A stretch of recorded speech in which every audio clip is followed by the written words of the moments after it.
Bhagavatam class. This is, I don't know what installment this is. This must be installment 200 or something. Who knows, at least. And then we have a channel. It's Gayatri Dasa, D-A-S-A. And you can go to that channel anytime you'd like to. And you'll see all the Bhagavad Gita classes there. I think the entire Bhagavad Gita has been gone through very carefully. The Srimad Bhagavatam, we're now in our 10th canto in our studies. So please go through all of those as well and get caught up with us. And then we're going to be starting a new study in Chaitanya Charitamrita, which is primarily we're going to be studying the stories of Lord Chaitanya Mahaprabhu, the most recent incarnation of God, called the Golden Avatar. It came in the mood of Radha to taste the love Krishna has for, or Radha has for Krishna, I should say. Sorry about that. Okay, guys, so as usual, we'll start out today by offering our pranams. If you know them, chant along. If not, just listen. Namo Vishnu Padaya Krishna Prastaya Bhutale Srimate Bhaktivedanta Swami Namane Namaste Saraswati Gauravari Pracharane Nirvishesha Shunyavari Paschat Yadesha Charane Jai Shri Krishna Chaitanya Prabhu Nityananda Shri Advaita Gadadhara Shivasari Gaura Bhaktivinda Hare Krishna, Krishna Krishna, Hare Hare, Hare Hare Ram. Rama, Rama Rama, Hare. Om Namo Bhagavate Vasudevaya. Om Namo Bhagavate Vasudevaya. Om Namo Bhagavate Bhagavate. Vasudevaya. Well, thanks again for joining us tonight. I want to dedicate this class particularly to my dear God brother Charu Das, who is the founder of ISKCON Utah. And if anybody's ever been to the Festival of Colors there, you'll see there's thousands and thousands of people who have come in contact with the Hare Krishna Maha Mantra and the philosophy of Krishna consciousness as a result of Charu's efforts. I think the last festival there were 20,000 and they had to expand it another day. So something like 40,000 people come to this festival, and it's in Utah. He's built a beautiful temple there. He's a great poet. He's a good songwriter. He's very intelligent. I would recommend that you look him up online and that you follow along with the classes that he's given. They're very erudite, very scholarly, and also very succinct to the modern thinking and way of doing. So he passed away in an automobile accident. My understanding is coming back from one of the festivals that he had been involved in with the Festival of Colors.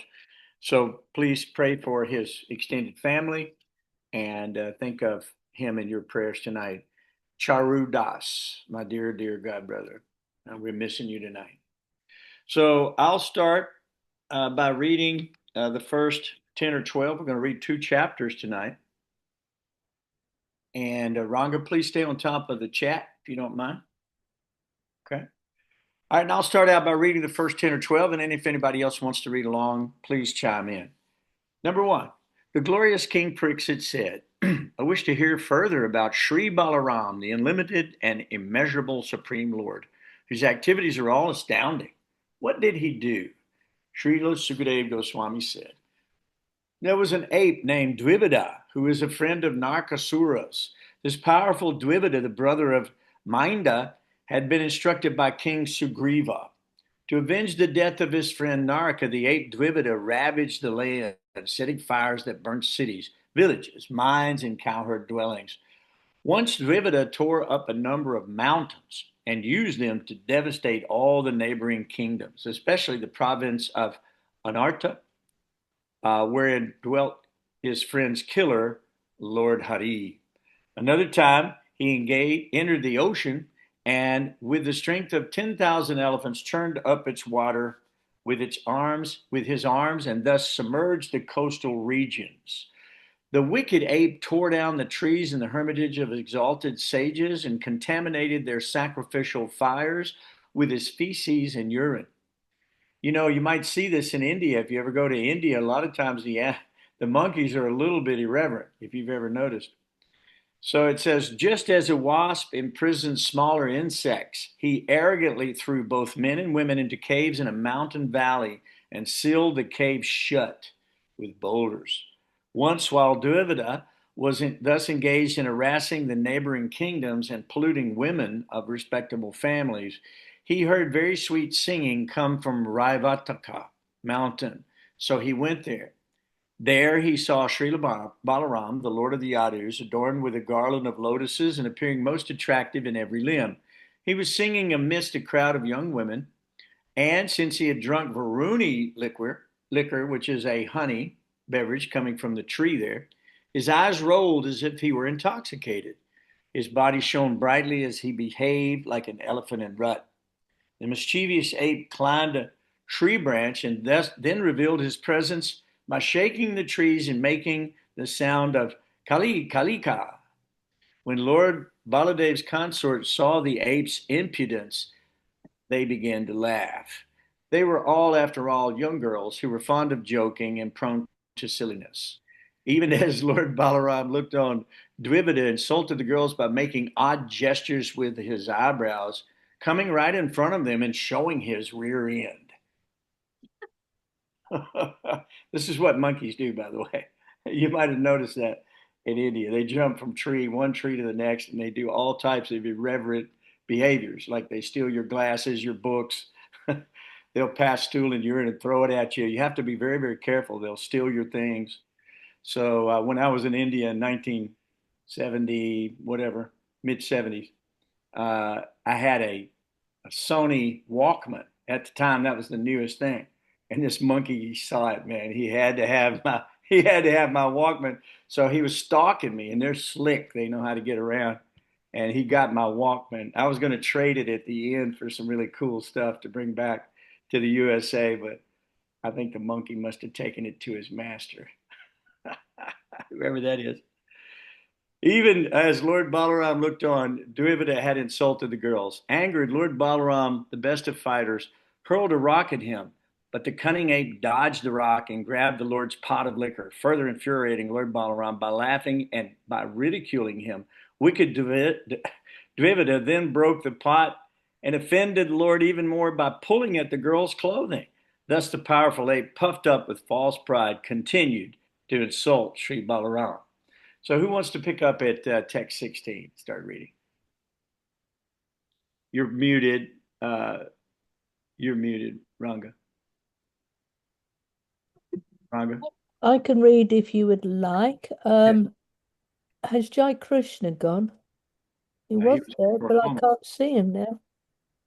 Okay, then I'll read for a bit. Then maybe Krunika or someone would like to read. I might like to read also. Yeah, and Ajay might like to read. Right, Lord Balaram saw the ape's rude behavior and thought of the disruptions he had created in the surrounding kingdoms. Thus the Lord angrily took up his club and his plough weapon, having decided to put his enemy to death. Mighty Dvivida also came forward to do battle. Uprooting a shala tree with one hand, he rushed towards Balaram and struck him on the head with the tree trunk. But Lord Sankarshan remained as motionless as a mountain and simply grabbed the log as it fell upon his head. He then struck Dvivida with his club named Sunanda. Struck on the skull by the Lord's club, Dvivida became brilliantly decorated by the outpour of blood, like a mountain beautified by red oxide. Ignoring the wound, Dvivida uprooted another tree, stripped it of its leaves by brute force, and struck the Lord again. Now enraged, Lord Balaram shattered the tree into hundreds of pieces, upon which Dvivida grabbed yet another tree and furiously hit the Lord again. This tree, too, the Lord smashed into hundreds of pieces. Thus fighting the Lord, who again and again demolished the trees, he was attacked with. Dvivida kept on uprooting trees from all sides until the forest was left treeless. The angry ape then released a rain of stones upon Lord Balaram, but the wielder of the club easily pulverized them all. Dvivida, the most powerful of apes, now clenched his fists at the end of his palm tree-sized arms, came before Lord Balaram, and beat his fists against the Lord's body. The furious lord of the Yadavas then threw aside his club and plough, and with his bare hands hammered a blow upon Dvivida's collarbone. The ape collapsed, vomiting blood. When he fell, O tiger among the Kurus, Rivataka mountain shook along its cliffs and trees like a wind-tossed boat at sea. In the heavens, the demigods, perfect mystics and great sages, cried out, "Victory to you, obeisances to you, excellent, well done," and showered flowers upon the Lord. Having thus killed Dvivida, who had disturbed the whole world, the Supreme Lord returned to his capital as the people along the way chanted his glories. I'll pass that on to maybe Ajay or Karunika. I can go, but I need to know what chapter and verse you're on. Right. Chapter I got 68 lost. now, first verse. Yeah. Again? 68, verse 1. Okay. Canto 10. And just take 10 or 15 and then. I'm at 60. Okay, let me just catch up and I'll start reading. Yeah, that's fine. No problem. We're good to go. The next chapter is called The Marriage of Samba. It's a very interesting chapter. I think you'll like it. And Lord Balaram slays 67, 68. Okay, I found it. Hopefully.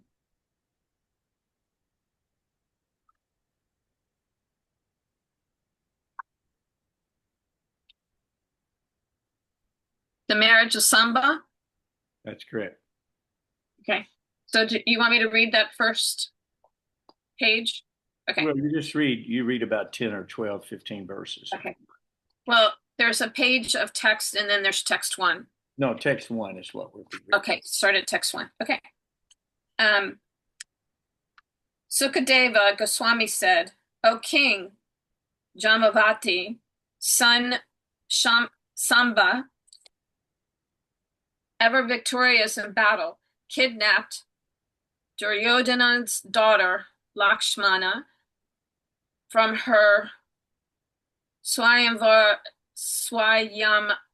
ceremony. The angry Kuru said, 'This ill-behaved boy has offended us, forcibly kidnapping our unmarried daughter against her will. Arrest this ill-behaved Samba. What will the Vrishnis do? By our grace, they are ruling land, and we have granted them. If the Vrishnis come here when they learn that their son has been captured, we will break their pride. Thus they'll come subdued, like bodily senses brought on under strict control.' After saying this and having their plan sanctioned by senior member of the Kuru dynasty, Karna, Salaburi, Yagyanketu, Sudyodhana, and set out to attack Samba.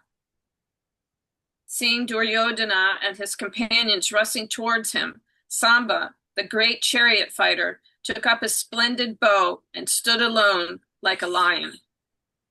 Determined to capture him, the angry bowman led by Karna shouted at Samba, 'Stand and fight! Stand and fight!' They came straight for him and showered him with the arrows. O best of the Kurus, as Krishna's son Samba was being unjustly harassed by the Kurus, the darling of the Yadu dynasty did not tolerate their attack any more than a lion would tolerate an attack by puny animals.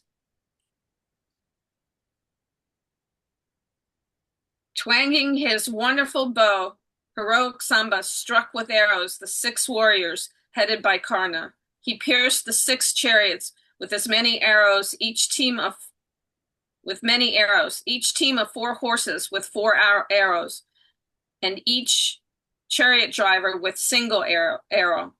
He similarly struck the great bowman who commanded the chariots. The enemy warriors congratulated Samba for his display of prowess. But they forced him down from his chariot, and thereupon 4 of them struck his 4 horses. One of them struck down his chariot driver, and another broke his bow. Having deprived Samba of his chariot during the fight, the Kuru warriors tied him up with great difficulty and then returned victorious to their city, taking the young boy and their princess. O king, when the Yadavas heard news of this from Sri Narada, they became angry. Urged on by King Ugrarsena, they prepared for war against the Kurus. Upon arriving at Hastinapur, Lord Balaram remained in a garden outside the city and sent Uddhava ahead to probe King Dhritarashtra's intentions. I didn't say that right. How do you say that? Dhritarashtra. And you missed that one verse. I think you missed 14 and 15, if I'm not mistaken. Maybe. Well, here's 14, 15. It's just, I see the Sanskrit. Oh, I'm sorry. You're right. I did. Excuse me. I'll go back. Okay. Lord Balaram, however, cooled the tempers of the Vrishni heroes who had already put on their armor. He who purifies the age of quarrel did not want a quarrel between the Kurus and the Vrishnis. They accompanied by brahmanas and family elders, he went to Hastinapur on his chariot, which was an effulgent as the sun. As he went, he appeared like the moon, surrounded by the ruling planets. And then upon arriving at Hastinapur, Lord Balaram remained in the garden outside the city and sent Uddhava ahead to probe King Dhritarashtra's intentions. Got it. After he had offered proper respects to the son of Ambika, Dhritarashtra, and to Bhishmi, Drona, Balaka, Duryodhana, Uddhav informed them that Lord Balaram had arrived. Does somebody want to go on from here, or do you want me to keep going? Just allow Sayajai to read if you'd like. Excuse me? I will let someone else. Oh, okay. I just didn't understand what you said. No. We take about 10 to 15 verses each, and then we just pass it around. Okay.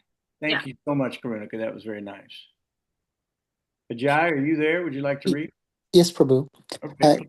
Text 18. Overjoyed to hear that Balaram, their dearmost friend, had come, they first honored Uddhava and then went forth to meet the Lord, carrying auspicious offerings in their hands.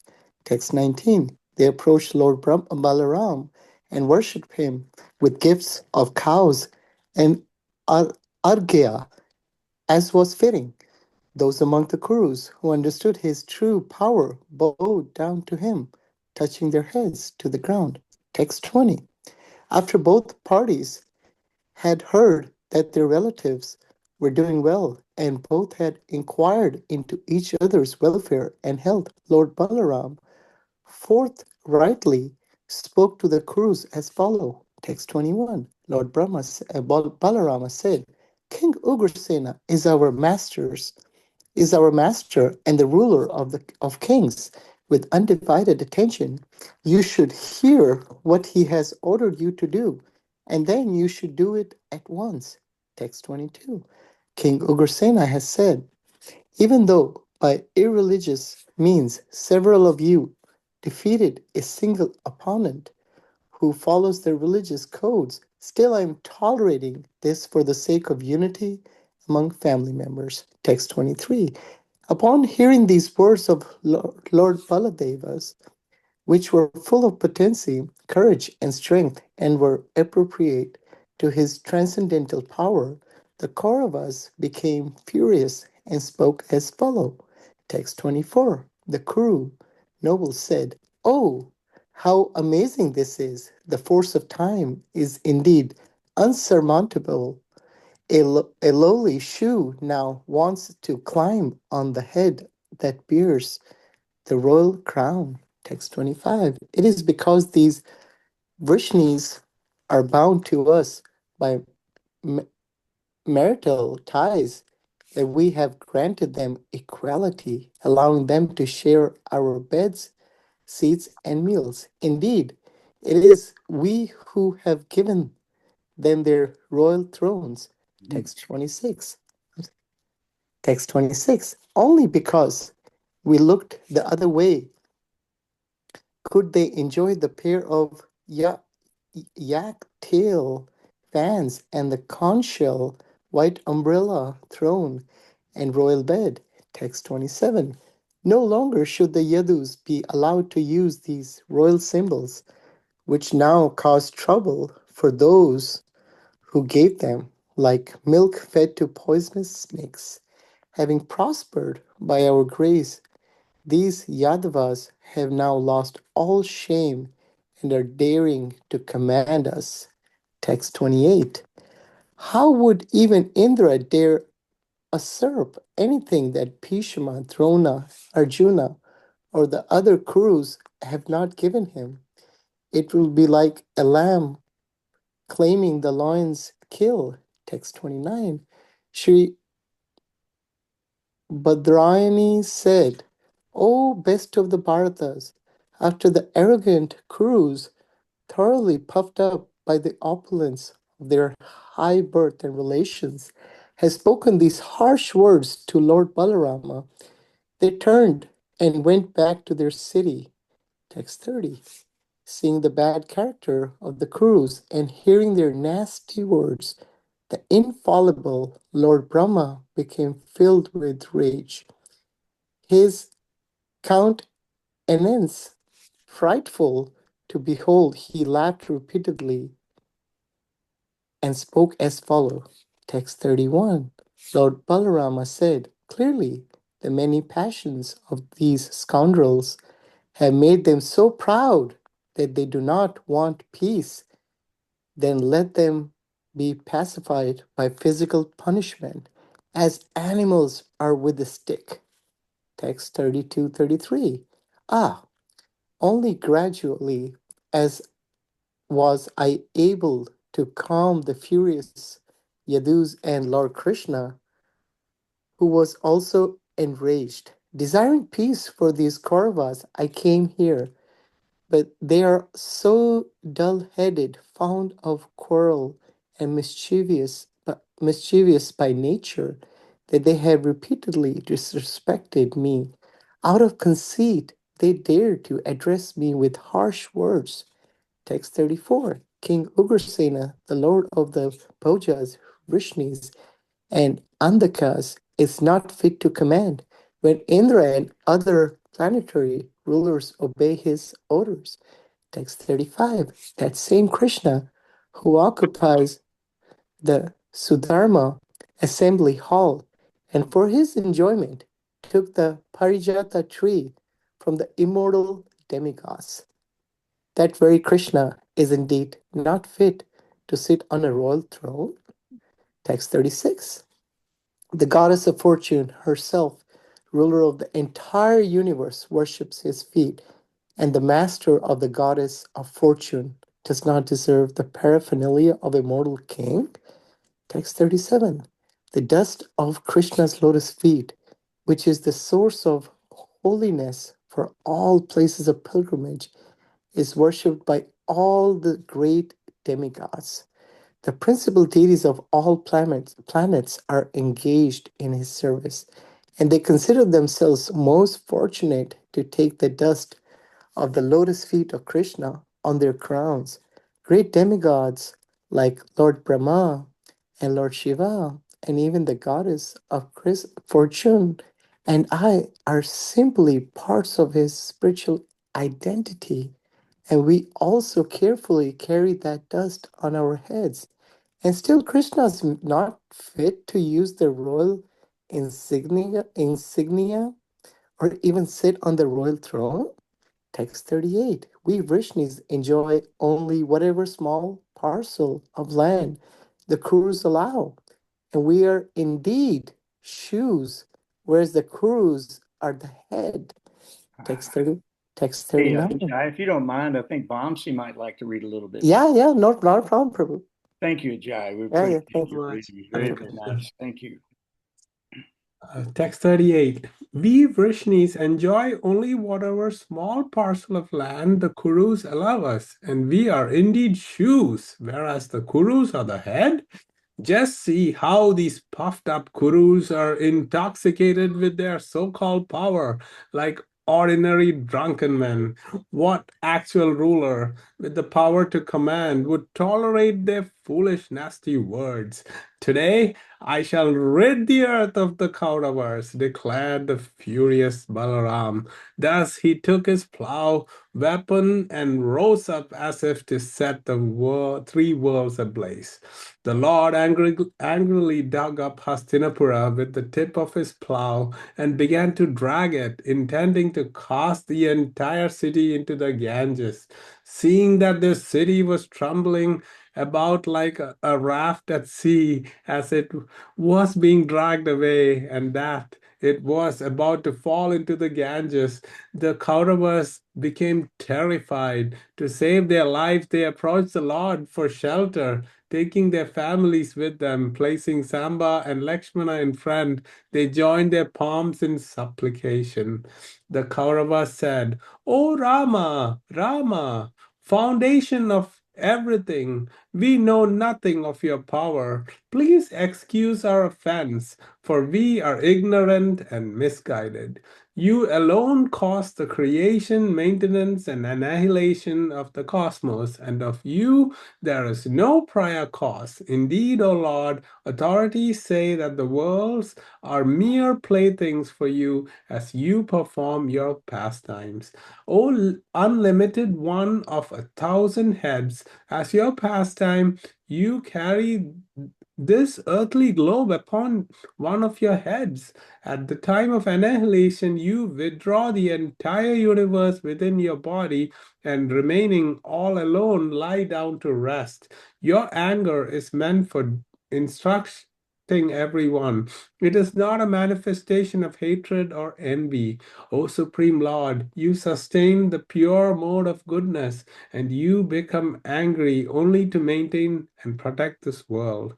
We bow down to you, O soul of all beings, O wielder of all potencies, O tireless maker of the universe, offering you obeisances,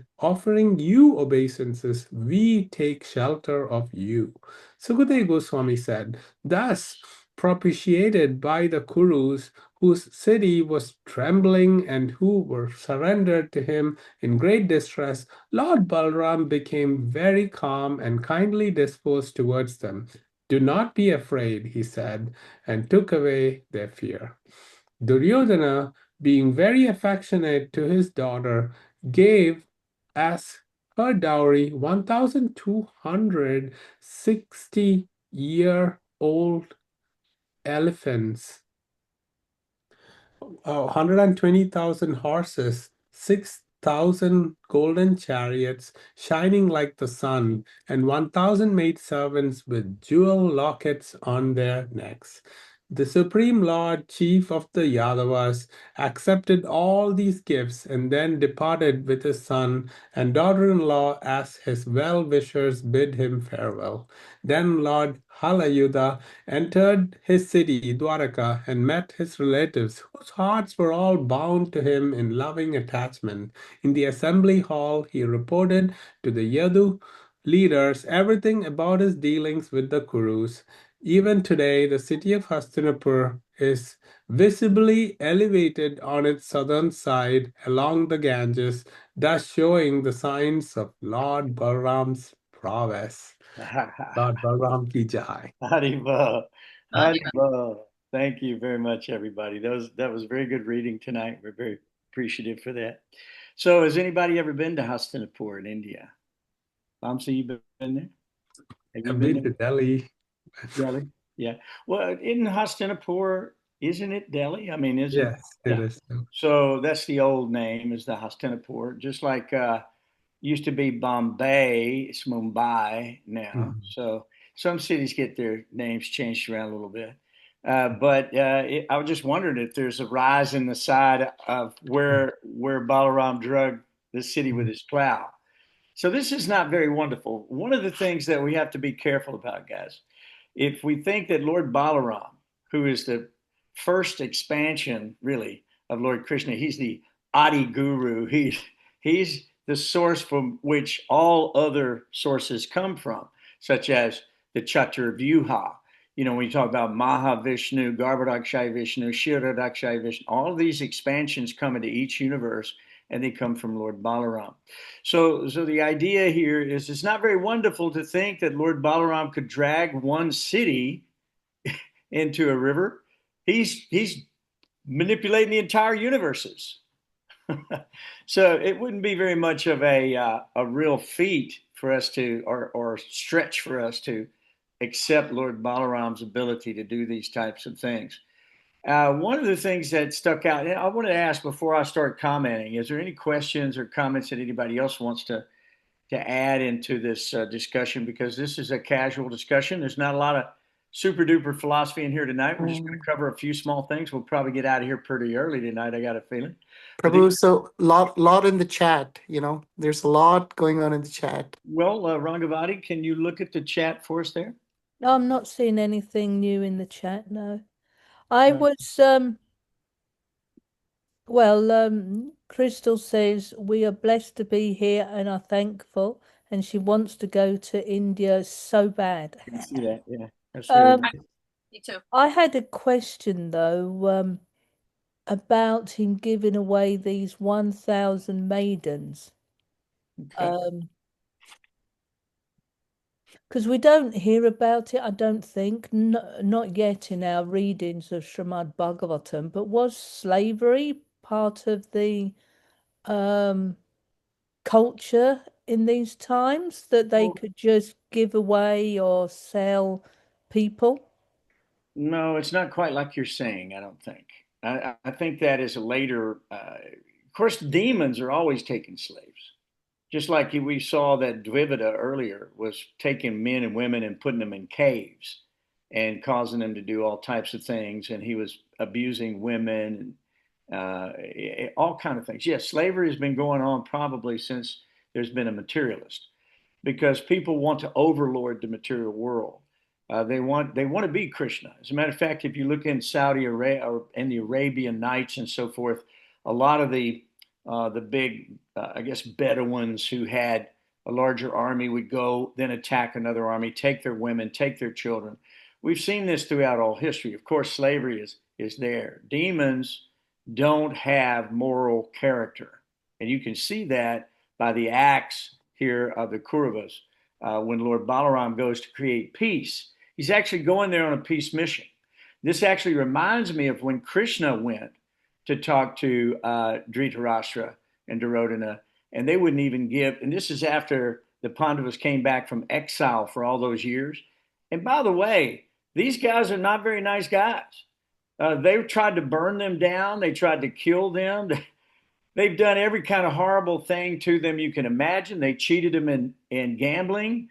They tried to disrobe their wife in public, shame them, take possession of her, winning her in a gambling match. I mean, this is inappropriate behavior at best. So when they come back and they ask for their kingdom back, because Pandu was the rightful heir to the throne, he was the oldest son. Well, no, he was not the oldest son. Actually, Dhritarashtra was the oldest son, but he was born blind.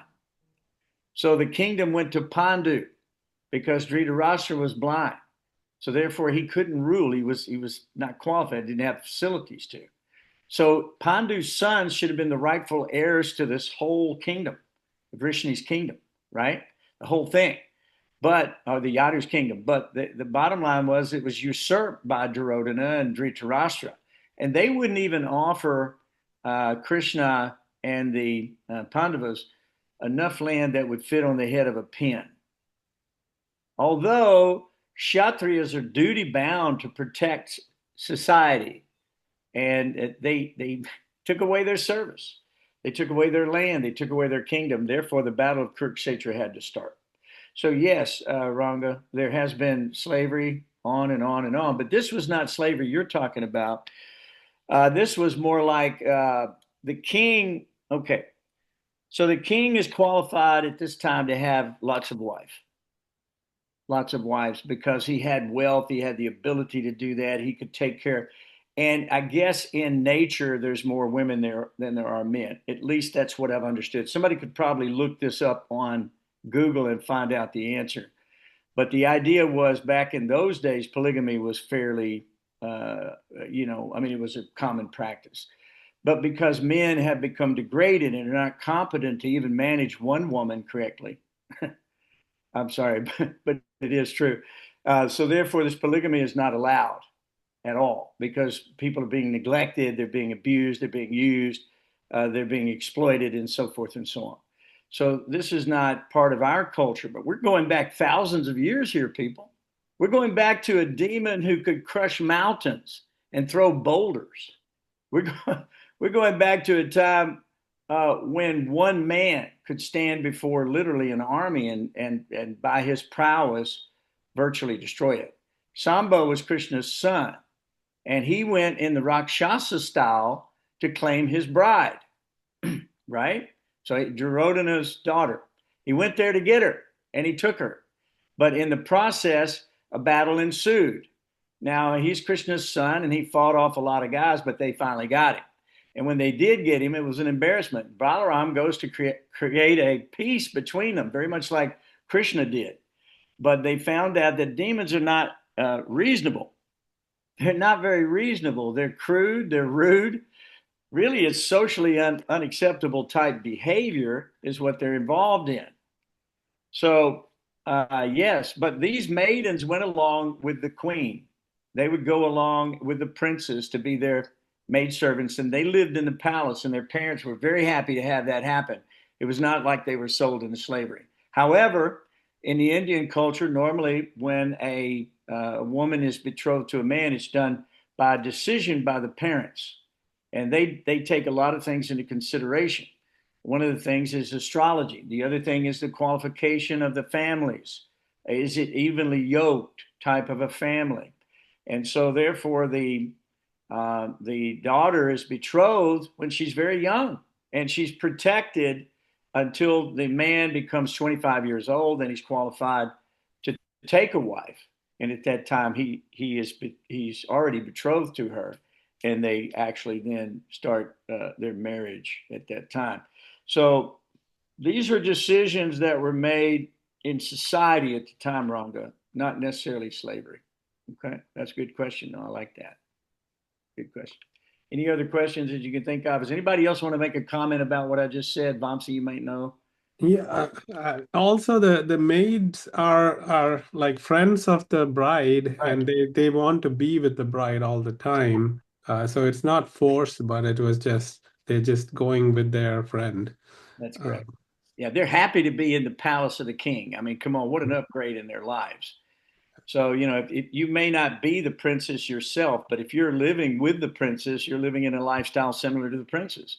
That's why we always say when devotees of the Lord live on that, uh, uh, we live on that level, with the Lord, because we're living in the same condition as the Lord. When you go back to the spiritual sky, you actually obtain up to, I think it's 84% the qualities of Krishna.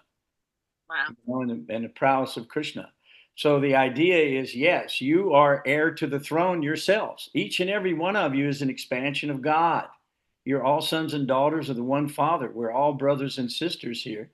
So what has happened between the Kauravas and the Yadavas is there is a big rift. And the rift is caused by greed, anger, covetousness, envy, Come on, this is why this battle had to take place. Kali Yuga is the yuga of quarrel and hypocrisy. And so when Krishna comes, yada yadahi dharma shaglanir bhavati bharatar bhutanam hi dharma tadatmanam srijamyaham. He comes whenever and wherever there's a decline in religious practice and a predominant rise of irreligion. Krishna says, at that time, I descend myself. And why? Pritranaya sadanam vinashaya chaduskritam dharma samstapanartaya sambhavami yuge yuge. So he comes to kill these demons. As a matter of fact, in Krishna's life, in Balaram's life, they were killing every day, every single day, literally. And in some cases, whole armies. Jarasandra's army got killed how many times, Vamsi? 17. Thank you very much. 17 times. And then he let him go on and live. He let him go on and live and continue on. As a matter of fact, Jarasandha appears in a story coming up in the next few chapters that you're going to see. He comes back up in the entire storyline. So I won't ruin it for you. That's coming up next. So Krishna says in the Bhagavad Gita in 7:7, Matak parataram nanyat kaschin asti dhananjaya mai sarvamidam protam sutre mani gana iva. What that means is that there is no truth superior to Krishna. Everything that we see is rest upon Krishna as pearls are literally strung on a thread. So Balaram is Krishna's expansion, his brother. And so therefore we should not be surprised if Balaram has the prowess and performs similar activities that we see with Krishna. Like he went to his gopis in Vrindavan in the last chapter. Right? Krishna has his gopis, Balaram has his gopis as well. So we could see that he went to Vrindavan and he enjoyed in a similar way as Krishna did. So the idea is that God is never manifest to the foolish and the unintelligent. He says, Neham prakashya sarvasya yoga maya samambritaha mudho yam nabijanati lokomam ajam avyayam. And that means mudha means a fool, someone who's grossly foolish. So he says, I'm never manifest to these grossly foolish and unintelligent persons. For them, he's covered by his eternal creative potency of yoga maya, and so the deluded world knows me not, who am unborn and infallible. So at first, these demons did not accept Balaram as the supreme personality of Godhead. So what did Balaram say? He said, let them experience physical punishment. If that's what it takes, let them experience it. Now, when a mother or a father chastises the child and there's some punishment, do you think that the Lord is doing it because he hates the child or he's envious of the child? He's some kind of sadomasochist or something. He just wants to see pain? No, the Lord is equal to everyone. And if a person's a friend to him, the Lord is a friend indeed to them as well. But he's impartial and he accepts everybody in the same way. Just like a parent may not, they may have a favorite child, they may not. But the idea is they should be equal to all of their children. That's the appropriate way to do business. So it says that the Lord's anger, I've forgotten which verse that was in. Let's see. I think here it is. Yeah, it says your anger is meant for instructing everyone. That's text 47. It is not a manifestation of hatred or envy, O Supreme Lord. You sustain the pure mode of goodness and you become angry only to maintain and protect this world. So the Lord's anger is if someone is abusing you, the Lord will get angry about that. If someone offends the Vaishnava, that's not a good thing. You don't want to ever do that because the Lord, he really doesn't forgive that. That's a big no-no. You should be nice to the devotees is the idea. Always be nice to the devotees because it's by their mercy that we're actually delivered through the spiritual master. We're delivered back to Krishna. So, so it says these demons then offered obeisances to the Lord because he was dragging their city into the river. So they were forced to come before him. They didn't want to come before him. So in the same way, we force ourselves by our own hands, actually through our own karma. We get ourselves mixed up in our karmic retribution, and it's our fault. We're victims of our own devices, guys, not Krishna doing this to you. You know, I've seen people up and they go, "Why me, Lord? Why are you picking on me, Lord?" Have you ever heard anybody ever say this before? Well, the Lord must not like me very good. No, the Lord loves you. He loves you more than you love yourself. He's the soul of your very soul. He's trying to get you to come back home, back to Godhead. He came 22 times as Leela avatars in the Srimad Bhagavatam, coming to save you over and over and over and over again, just like there are waves crashing against the shore. He's coming again and again. He's sending his servants. In this case, Narada came. And by the way, do you know who Narada is? Narada is a Shaktivesh avatar. He's an incarnation of God. And he comes to set the stage for this play that the Lord is created to fulfill all of your desires, people. The Lord is fulfilling everyone's desires since time immemorial, according to the Bhagavad Gita. Okay? So that concept is the material world is created because you want it. It's not necessarily because Krishna wants it. You want to come here. Actually, you want to come here and lord over the entire universe, and you want to become God. You do. So the problem is that's not possible. And if you look at the life of Jai and Vijay, and they came down as Hiranyaksha and Hiranyakashipu, they came down and ruled the universe, both of them. They ran the demigods off of their throne. They ran Indra, king of heaven, off of his throne. And they took his throne. And here's Hiranyakashipu sitting on it. Okay? So everybody had left. No one could defeat them. So God himself came down to take care of business. Okay? First, he came down as a Varaha to kill Hiranyaksha. Hiranyaksha. And then later, he came as Nrsingadev to kill Hiranyakashipu. So the Lord is coming on behalf, and why did he do it? He came to save the world. Varaha came to save the world, and he lifted the world out of the ocean. That was the first experience.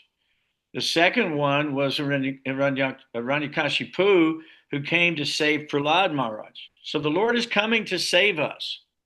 So they say, the demigods, the Kauravas say, "We bow down to you, O soul of all beings, O wielder of all potencies, O tireless maker of the universe, offering you obeisances, we take shelter of you." Now, after they did that, what did Balaram do? What did Balaram do? He stopped dragging into the name, I forget the name of the city. Ganges. He's dragging their city into the water. He stopped. That's right. That's why it says at the end that the southern side is like up above the Ganges, because it proves that that's what he was doing. Yeah. Well, that's a good observation, and that is a fact. So Lord Ramchandra says it like this: lay down your weapons and I will protect you. So lay down your weapons and I will protect you. Krishna says, surrender to me, do not fear. I will protect you. Or Chaitanya Mahaprabhu says, take love of God freely. You don't maybe deserve it. You haven't done anything, but here it is. Take all you want. So these are the avatars of the Lord, and they're coming. Hey guys, Panchagoda. Okay, you're talking to. Oh, I see that Jai Krishna is talking to Panchagoda. Please tell him we said hello. Hare Krishna. It's a dear God brother of mine over in India. So it says, thus propitiated by the Kurus whose city was trembling and who were surrendering to him in great distress, Lord Balaram became very kind, calm, and kindly disposed towards them. He said, do not be afraid. And so he took away their fear. No longer was he angry. The Lord wants us to come in line with the universal will. This is created by the Supreme Personality of Godhead. And if we try to go against the natural law of the universe, we become victimized. It's like saying, I don't care if there's a red light or not. I don't have to follow it. I'll just drive through it. And see how that works out for you. So the idea is we have a system here. And the system is meant for everyone's benefit. It's called civilization. So if you look at the laws of men, they're designed to create peace in society. They're designed to stop the thieving, the killing, the stealing, the murder, the rape, the robbery. It's designed to stop those things. These laws are designed to put those criminals away because they affect our society in ways that create chaos and destroy the peace and happiness of ordinary, innocent people. So the idea is these laws of the universe are there for everyone's benefit. They're not Newton's law. This is God's law. Newton's law of gravity, Newton may have discovered something out of ignorance right after the Dark Ages and the Renaissance or whatever. Maybe he came up with it. He came up, well, I see the apples falling to the ground. There must be some gravity. So, but this whole thing is actually created by the Supreme Controller. And he has complete control of all his senses. Anganiya shasakalendriya vritimanti pashanti panti kalyanti chiram giganti ananda chinmaya swaru jvala vigrahasha. So Krishna can do anything with any of his senses. They're all interchangeable. So God is amazing. Amazing. Jvala, he's amazing. He's the greatest magician. He creates by simply willing it. And because you're a part and parcel of the Lord, you create by willing it also. If you want something very badly and you will it to be, and you do the necessary functions to get it, as a result of your will, you'll generally achieve it. So this, we go through the hard struggle though, because we're in this material world. Krishna, there's no hard struggle. He's beyond the material world. He talks about this other nature in 820. Parastasmat tu bhavo nyo vyakcho vyakchat sanatanaha. That means sanatana means it's an eternal. There's another nature which is eternal and transcendental to this manifest and unmanifested material world, which is being created and annihilated again and again and again and again. And we see that in the lives and deaths of all creatures, and we see it in the lives and deaths of seasons. For an example, spring is a rebirth, whereas winter and fall is a death in so many ways. So we see these things are cyclical, and we are wanting to go to the world that is transcendental or beyond, so that we're not swept up in this constant upheaval in the material world, affected by the modes of ignorance, passion, and goodness, which are tossing us about like waves on the ocean. Okay? So let's say that you engage yourself in the mode of passion. Mode of passion is normally characterized by happiness in the beginning and misery in the end. So you may say, well, if I were to take this money, I would be happy because I would have this money. But in the end, what happens because of your passion is you end up in jail suffering, and you have to repay the money or whatever it might be. So the idea is don't fall prey to the mode of passion and ignorance, but at least try to elevate ourselves to this mode of goodness. And this mode of goodness is what Krishna comes to lift us up to the mode of goodness and then to the mode of pure goodness. And by doing that, we can go back home, back to Godhead. So, and then we can have the kind disposition of Lord Balaram upon us. So after it was over with, Duryodhana, being affectionate to his daughter, he gave her a dower of 1,200 60-year-old elephants. I guess that's pretty cured elephant. And 120,000 horses, 6,000 golden chariots shining like the sun, 1,000 maidservants with jeweled lockets on their necks. So in many cases, Rangavati, we would see that if someone did something good, they would offer their daughter to that person if they felt like their daughter would be well protected by that great devotee or that king or whoever it might be. So it's a lot different than the slavery that you were thinking, you know. These people are going there because they want to be there. And their parents want them to be there as well. So any other questions or comments about that issue that we were just talking about? There's a lot of comments in there, Prabhu, in the chat. Well, go ahead and let's look at the chat and see what we're missing. Mother Rangai, would you like to read? And on, because the transcription stops as soon as I come touch anything. I can read. So Omka Du Heb says, very interesting. You speak of will and bhakti of Krishna, right in alignment with our spiritual paths of Winley and I talk a lot about bhakti and these types of things in what I write all the time. Loving it, knock and it shall be opened. Mm-hmm. There you go. That's beautiful. Knock and it shall be opened. Ask and it shall be given unto you. These are axioms in the Bible. And whatever you sow, you're guaranteed to reap. So when we see these demons coming to demise and we see them, being killed by the Lord and whatever, this is actually a great opportunity for them to be liberated. And the Lord is liberating them, not like the mother cat will take the kitten for protection, but more like the rat in the mouth of the cat. So the Lord will deliver you one way or the other. That's the idea. And so the Lord has done that. So if you ask sincerely, there's a verse in the Bible that says, when you seek me with all of your heart, then and only then shall you actually find me. So this has to be a sincere effort. This cannot be just a part-time gig, right? This Krishna consciousness is not a part-time effort. This is full-time devotional service.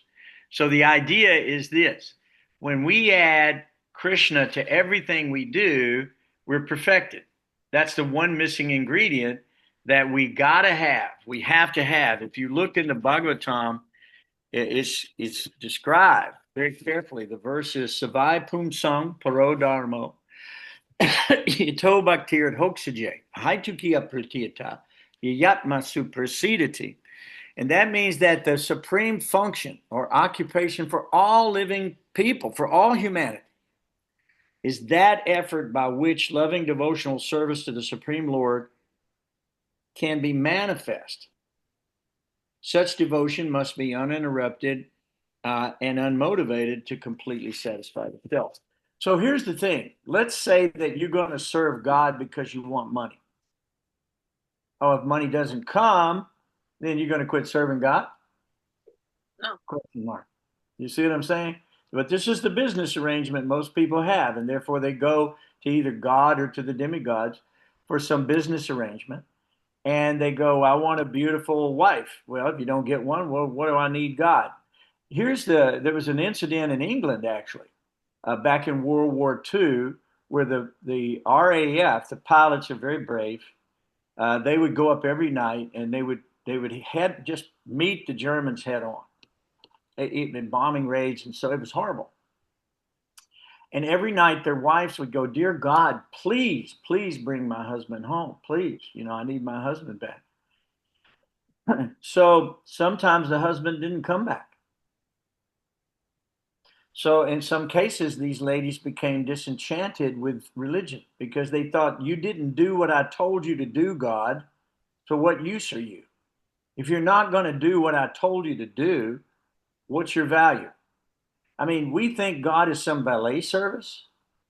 Is that what we're thinking? Or do we think that God is just some slave of ours that we can just boss him around, tell him what to do, and if you don't give it to me, I'm done with you? Is that love? Is that the kind of love you would like to receive? No. So the idea, guys, is this. There's only one thing that's going to really get us out of here. That means that only by devotional service can I be understood as I am. Now, the Lord is in everyone's heart already, right? It says, Ishvara Sarva Bhutanam Hridesher Arjuna Tishtati, which means that the Supreme Lord is already in your heart. He's right there. You just have to reach out to the Lord and be honest with the Lord, and he will come to you in a wonderful way. He says in 1855, Bhaktyamam Abhijananti Yavanyas Chasmi Tatvadaha Tatomang Tatvato Gyatva Visate Tadanantara. You can only understand God by devotional service. And when you're conscious of God, fully conscious through this devotion, then you're qualified to actually enter into the kingdom of God. So it's a love fest. In the spiritual world, it is a love fest. Back in the 70s, we used to go to these things. We called them love fest. And the whole idea was to welcome everybody as a brother and share together, no matter what our background, whatever, wherever we came from, we accepted each other at that time as a brother or a sister. And it was a good intention. The problem is that religion without philosophy is sentiment. If you don't have philosophy to back up your religious persuasion, it's just sentimentality. So that's why Bhakti Vedanta is important. Yes, love, we want it, but we want to do love with open eyes. We want to have a full, rounded understanding of who this personality of Godhead truly is. And by doing that, we are Bhakti Vedantas. We become filled with knowledge, and as a result of our knowledge, we begin to love God. So that's the idea. So, guys, there's so many points here. These are great stories, and they're fun to read. Dvivida Gorilla, that's a great story. There's not a lot of philosophy there, so I didn't go there, but you heard the story. It's a wonderful story. And Lord Balaram, he's not really featured so much in a lot of stories. I mean, if you look in the Krishna book, in Srimad Bhagavatam, there's a few stories. So it's always very relishable, particularly when we have a chance to discuss Lord Balaram. So that's my take on this tonight, guys, and I hope you enjoy Prabhuji, it. can I ask you a question? Yeah, so it looked like everybody in Hastinapur knew who Lord Balram is. They're saying that he's holding the whole world on the hood, that he is Ananta Shesh, and he is the Lord keeping this world together. But then they were still abusing him before by ridiculing him and saying all bad things about the Yadus. So how can we understand these two things? Like as soon as he turned against them, then they are recollecting and telling who he is. But before that, they are making fun of him and and not treating him like God. Well, So how can such a transformation happen, well, Sarabhu? it's because he's dragging their city away. Okay. So have you ever heard this statement before, Vamsi? It said everybody's religious at the funeral. Have you Oh, ever noticed that? But once mhm, the funeral is over, you forget about it. You go back to the nightclub. You're having a big time, right? I mean, mhm, you get back to mhm. your simple activity. So Yeah. Balaram was threatening their existence, and therefore they were willing to Mhm. accommodate the Lord.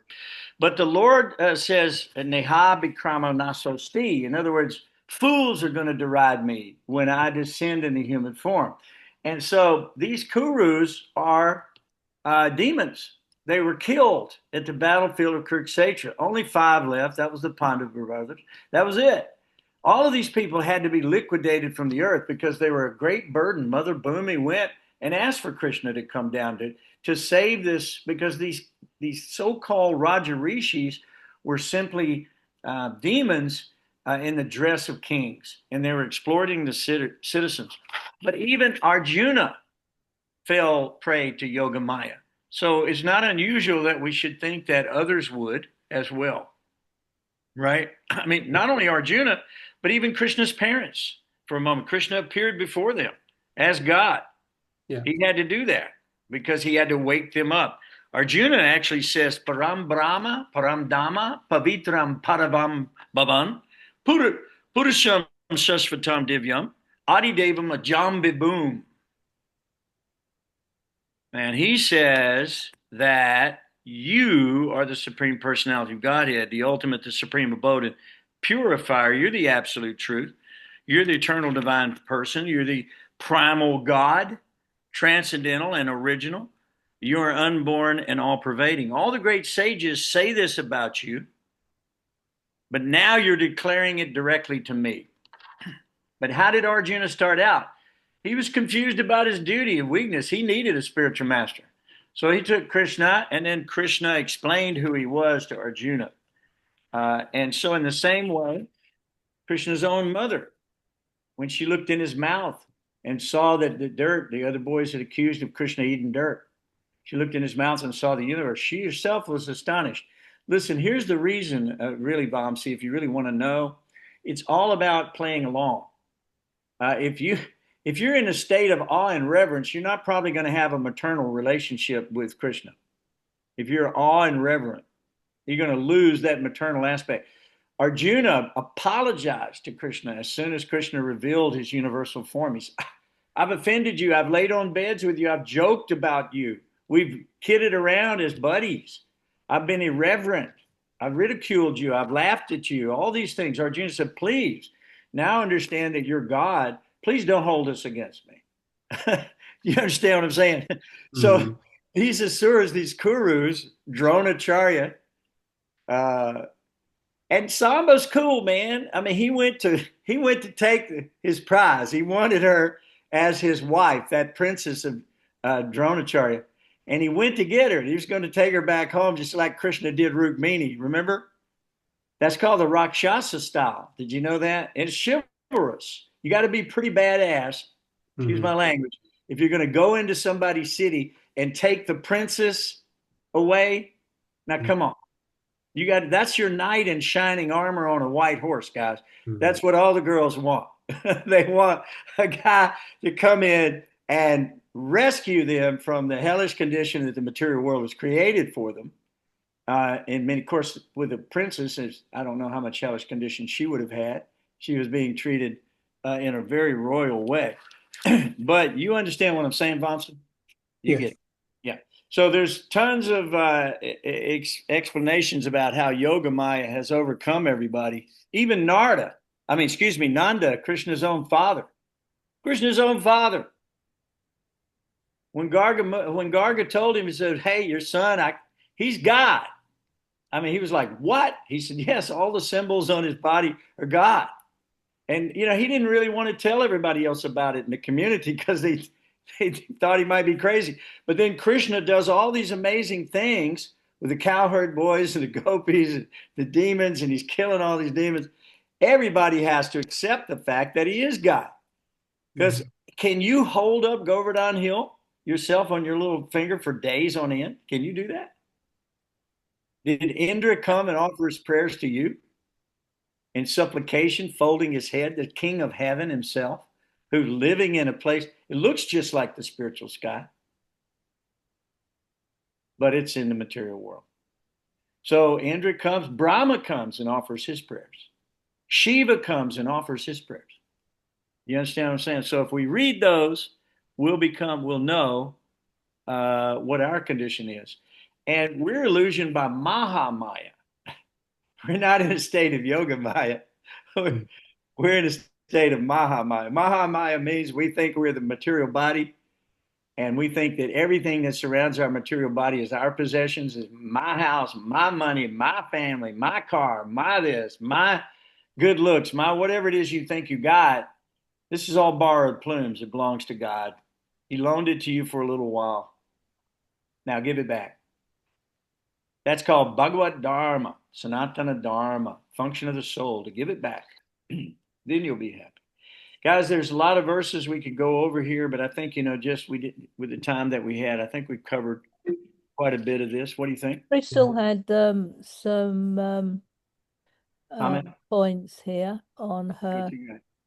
I'm trying to get my trend. She says, if you wanted to have a look, she says, love is by definition to me absolute altruism, giving without the thought of return. Yes.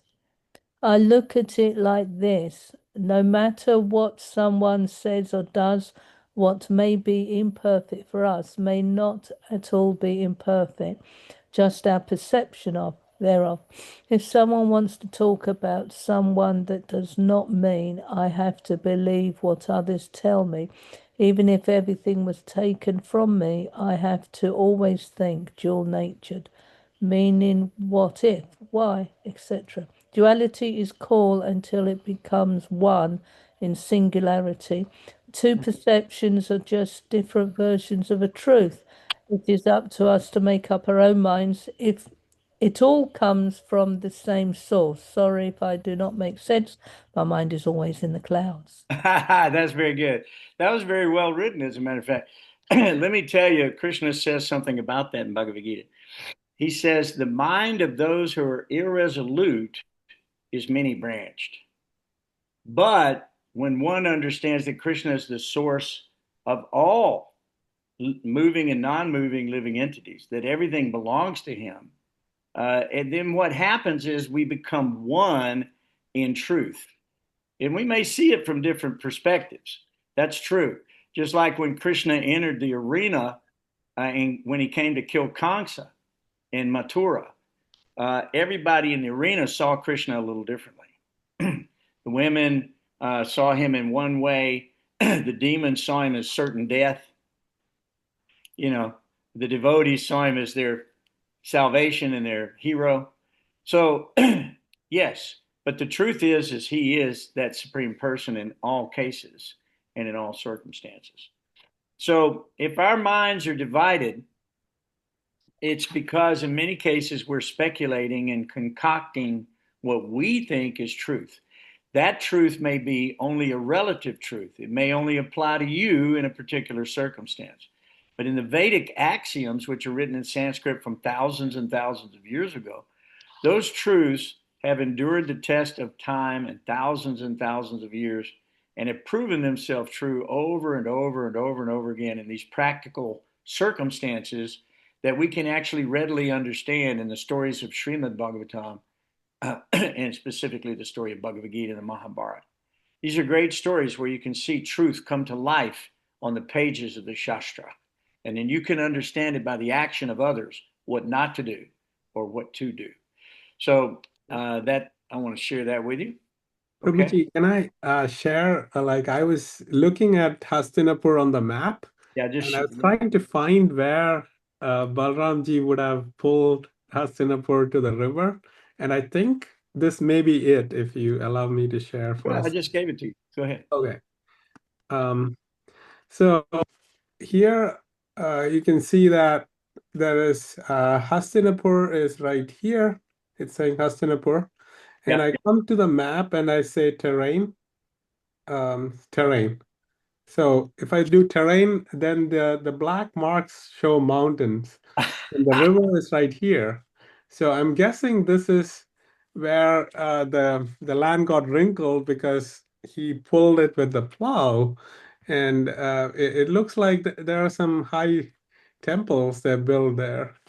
I love that. I love that. That's very good research.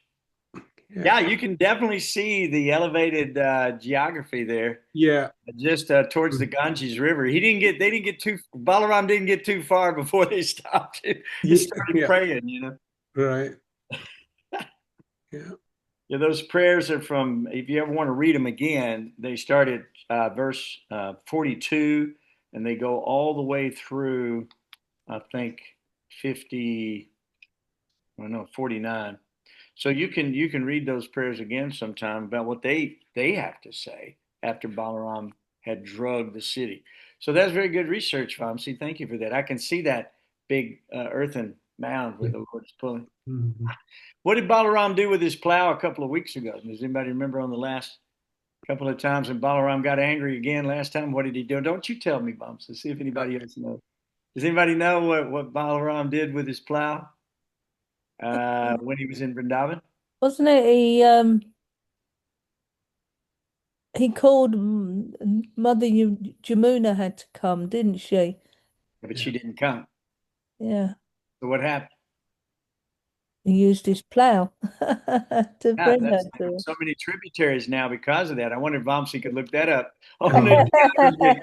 But it shows that there were a lot of new tributaries created and whatever that is when Balaram he was going to drag Mother Kalindi, uh, the Jamuna, because she wouldn't do what he said. They just wanted to take a bath. It was hot. They were having fun. He just wanted to jump in the water and she wouldn't show up. So he taught her a little lesson too. Okay, guys, this is pretty cool stuff. We're having a lot of fun with this. These stories are amazing. I mean, we've been doing this now for Well, I've been doing it for over 50 years. And every time I hear these stories, they're fresh, they're new, they're exciting. And the difference between this and a cinema show of some type of fiction with some superhero like, I don't know, Batman or Superman or some nonsensical thing is the only thing you get out of that is the trouble that it takes to go to the movie theater and back, pay the money to see some um, uh, concoction in a man's mind. There's no reality to it, doesn't really have any benefit. But these stories we read in the last story that we read, I can't remember. It was the story about the false Vasudev, Pundraka. Remember that? We read that story. It says that anybody who hears this story is alleviated of all their sinful reactions just by hearing the story. This is the power of these stories. Can you say that if I go watch Spider-Man movie tonight, I'll be relieved of all my sinful reactions? No, you'll just be more confused about what is real and what is not. That they're presenting it as a reality to a certain degree. And most of the propaganda that we're seeing in the world is based on somebody's motivation to control you and to take your money. You can believe them if you'd rather. Or you can accept the Shastra and you can accept what Krishna says. What does Krishna say? In 1866 in the Bhagavad Gita, one of the most famous verses of all time, Krishna said, Sarvadharma Parityajam Mamikam Saranam Braja Aham Tvam Sarva Papebhyo Mokshayishami Ma Sujaha. It means that you should abandon all varieties of religion. Abandon them all. Most of them are concocted, man-made. They're full of dogma. They've been perverted, converted, to all different things. Krishna says, all you need to do is surrender to me. I will protect you. Do not fear. So there is a religion in the Vedas, and it's called Sanatana Dharma. It's the eternal function of every soul. You don't convert to it. You don't convert from it. It's already you. Sanatana means eternal function. Dharma means, what is that? That is that you have to yoke yourself with the supreme will. You have to become your rightful self, which is in the image of God. Just like in Christianity, a lot of people have created a wide variety of different denominations.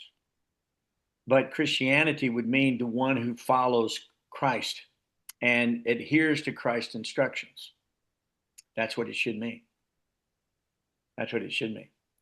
But there's so many people saying, no, you don't have to do anything. You can do anything you want. Basically, Christ died for you, and therefore you're saved, and this and that. You can buy into whatever you want. But if you're sincere, the best way to do it is to surrender yourself to the Lord fully and follow the instructions of the Lord as found in revealed Shastric literatures. Okay? Haribo. You guys are fun. Thanks so much for attending tonight. We really love you. We really appreciate you. And Yeah.